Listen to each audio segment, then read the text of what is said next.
ایک دفعہ کا ذکر ہے کہ ایک بادشاہ جو ہے وہ اپنی زندگی سے بہت زیادہ پریشان تھا اور وہ اپنی زندگی میں کوئی بھی خوشی جو ہے اس کو فیل نہیں کر پا رہا تھا، اس کو انجوائے نہیں کر پا رہا تھا. He was having a lot of wealth, اس کی سلطنت بہت بڑی تھی بٹ وہ بہت زیادہ غمگین تھا. ایک دفعہ وہ اپنے وزیر کے ساتھ ایک شہر کے دورے پر تھا اینڈ ہی سو کہ وہاں پہ ایک چھوٹے سے جھونپڑے سے بہت ہی زیادہ ہنسنے کی کھیلنے کی آوازیں آ رہی ہیں اینڈ ہی واز شاکڈ کہ ایسا کیسے ہو سکتا ہے. تو اس نے پوچھا اپنے وزیر سے کہ یہاں پہ کون رہتا ہے. ہی سیڈ کہ یہاں پہ ایک مزدور رہتا ہے جو کہ آپ کی کھیتوں میں کام کرتا ہے. اینڈ بادشاہ بہت زیادہ شاک ہو گیا کہ ایسا کیسے ہو سکتا ہے کہ ایک مزدور کی لائف میں اتنی زیادہ خوشی اور میں جو ہے ہر چیز ہوتے ہوئے بھی نہ خوش ہوں. تو اس نے اپنے وزیر سے پوچھا کہ ایسا کیوں ہے. تو اس کے وزیر نے کہا کہ یہ مزدور جو ہے یہ 99 کلب کا جو ہے ممبر نہیں ہے. بادشاہ اور زیادہ حیران ہو گیا کہ یہ 99 کلب جو ہے وہ ہے کیا. تو وزیر نے کہا کہ آپ مجھے اس کے لیے نا ایک ہفتہ دیں، میں آپ کو بتاؤں گا کہ واٹ از 99 کلب. تو بادشاہ نے کہا دیا تمہیں ایک ہفتہ، اور وزیر نے کہا کہ مجھے 100 سونے کی اشرفیاں بھی چاہیے. بادشاہ نے اسے وہ بھی دے دیں. اس نے وہ 100 سونے کی اشرفیاں اور ایک ہفتہ لیا اور بادشاہ کو کہا کہ ایک ہفتے بعد میں آپ کو بتاؤں گا واٹ از 99 کلب. تو بادشاہ نے کہا ٹھیک ہے.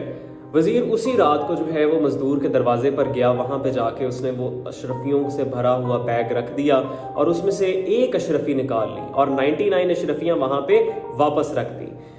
اس کے بعد اس نے دروازے کو ناک کیا اور دروازہ ناک کرنے کے بعد آرام سے وہ جو ہے سائڈ پہ جا کے کھڑا ہو گیا اینڈ دروازہ مزدور نے کھولا. ہی سو کہ باہر تو کوئی بھی نہیں ہے بٹ اسے وہ جو ہے بوری نظر آئی اور اس نے وہ بوری اٹھا کے اپنے گھر کے اندر وہ لے گیا اور گھر جا کے اس نے کاؤنٹ کیا اشرفیاں. He was very happy to see کہ اشرفیاں مجھے مل گئی ہیں. اس نے گھر جا کے کاؤنٹ کیا اشرفیوں کو تو وہ اشرفیاں جو ہے 99 تھیں. اس کو ٹینشن پڑ گئی، الٹا خوش ہونا چاہیے تھا، وہ الٹا ٹینشن میں آ گیا کہ ایک اشرفی کہاں پہ گئی. تو اس نے اپنے بیوی اور بچوں کو بلا لیا کہ آپ لوگ کاؤنٹ کرو، شاید میرے کاؤنٹنگ میں کوئی پرابلم ہو گئی ہے. انہوں نے کاؤنٹ کیا، انہوں نے بھی دیکھا کہ یہاں پہ صرف اور صرف 99 اشرفیاں ہی پڑی ہوئی ہیں.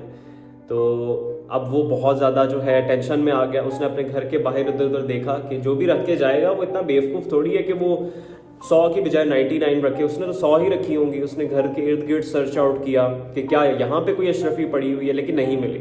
تو اس نے اپنی ضد بنا لی کہ میں جو ہے کل سے ڈبل محنت کروں گا and I will make it 100. تو وہ اگلے دن چلا گیا اپنے کام پہ، لگاتار جاتا رہا. 3 دن بعد اس کو اس کی دہاڑی ملتی ہوتی تھی.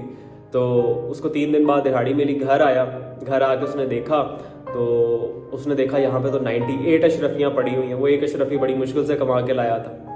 تو اس نے کہا یہ کس نے نکالی ہے. تو اس کی چھوٹے بیٹے نے کہا کہ میں نے نکال لی، مجھے یہ چیز چاہیے تھی. وہ اس کے اوپر غصہ ہونے لگ پڑا. پھر 2-3 دن گزرے تو اس کی بیوی جو ہے اس سے بہت زیادہ پریشان ہو گئی کہ اتنے پیسے گھر پڑے اور یہ ایک اشرفی کے پیچھے بھاگ رہا ہے. اس نے غصے میں آ کے 2 اشرفیاں خرچ دی. 3 دن بعد پھر جب وہ کما کے لایا پھر وہاں پہ جو ہے وہ اس نے دیکھا کہ یہاں پہ تو اب 97 اشرفیاں رہ گئیں. تو he was again very shocked.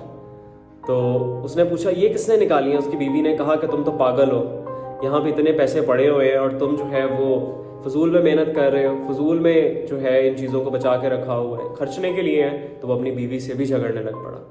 بادشاہ جو ہے وہ اس دن ایک ہفتے کا وقت گزر چکا تھا. اس دن جو ہے وہ اپنے وزیر کے ساتھ دوبارہ اس جگہ سے گزر رہا تھا تو اندر سے لڑائی کی آوازیں آ رہی تھیں. تو بادشاہ اب پھر دوبارہ حیران ہوا کہ اب یہاں پہ کیا ہو گیا ہے جو اب یہاں سے لڑنے کی آوازیں آ رہی ہیں، بچے رو رہے ہیں. تو وزیر نے بتایا کہ نہ ہو بادشاہ، یہ جو ہے وہ 99 کلب کے ممبر بن چکے ہیں اور 99 کلب کے ممبر ہونے کی وجہ سے یہ آج لڑ رہے ہیں. پھر وزیر نے سارا قصہ بادشاہ کو سنایا اینڈ بادشاہ کیم ٹو نو کہ جب ہم اپنی زندگی کے اندر جو چیزیں موجود ہیں، جو اللہ تعالیٰ کی بلیسنگز موجود ہیں، ہم ان پہ شکر گزاری کی بجائے، ان پہ خوش ہونے کی بجائے، ان کا پراپرلی استعمال کرنے کی بجائے ہم ان چیزوں کے پیچھے بھاگتے ہیں جو زندگی میں موجود نہیں ہیں. ہم اللہ تعالیٰ سے بھی شکوے شکایتیں کرتے ہیں اور اپنی زندگی سے بھی کرتے ہیں. الٹا ڈپریشن میں پڑ جاتے ہیں، انزائٹی اور سٹریس میں آ جاتے ہیں، بجائے اس کے کہ ہم بڑا اپنی زندگی کو پروڈکٹیولی یوز کریں اور اپنی زندگی میں جو ہے وہ اللہ کی شکر گزاری میں زندگی کو گزاریں. کیونکہ اللہ تعالیٰ فرماتے ہیں کہ تم میرا شکر ادا کرو میں تمہیں اور دوں گا. تو دا تھنگ ہیئر از کہ آپ کو ایموشنلی اسٹیبل ہونا بہت ضروری ہے اگر آپ ایک خوش اور کامیاب زندگی کو چاہتے ہیں. اپنا بہت سارا خیال رکھیے گا. اللہ تعالیٰ آپ کا حامی و ناصر ہو. السلام علیکم.